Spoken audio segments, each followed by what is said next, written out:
ఎప్పుడైతే నీ జీవితంలో క్రీస్తు అన్నటువంటి బండ పైన అపవాది నీకు అడ్డుగా వేస్తున్నటువంటి రాళ్లను తీసుకొని ప్రార్థన అన్నటువంటి ఇనుముతో, స్తుతి అన్నటువంటి సిమెంటుతో, ఇసుక అన్నటువంటి దేవుని దీవెన ఆశీర్వాదములతో నీ ఇంటిని నిర్మించుకోవాలని నీవు ఆశిస్తావో, ఎదురు చూస్తావో, ఇష్టపడతావో, ఆ ఇంటిలోనికి దేవుడు వచ్చి నివసిస్తాడు.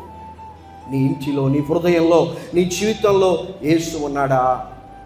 ఎక్కడ వెతుకుతున్నావు క్రీస్తును? వారు ఖాళీ సమాధిలో వెతుకుతూ ఉన్నారు, క్రీస్తు అక్కడ లేడు.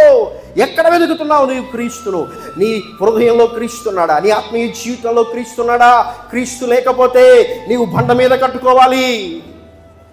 రాళ్ళు చాలా ఎదురుగా అపవాది వేశాడు, తీసుకో, వాటిని కట్టుకో. ప్రార్థన అన్నటువంటి ఇనుమును తీసుకో, స్తుతి అన్నటువంటి సిమెంట్ను తీసుకో.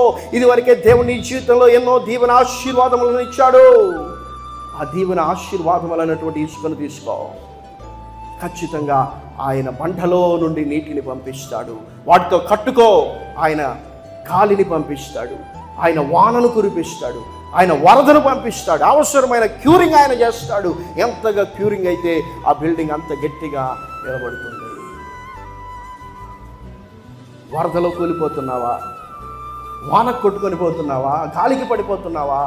అయ్యో, క్రీస్తు లేడే నీ జీవితంలో. ఎందుకు లేడో తెలుసా? బండ మీద నీ ఇంటిని కట్టుకోవడం లేదు.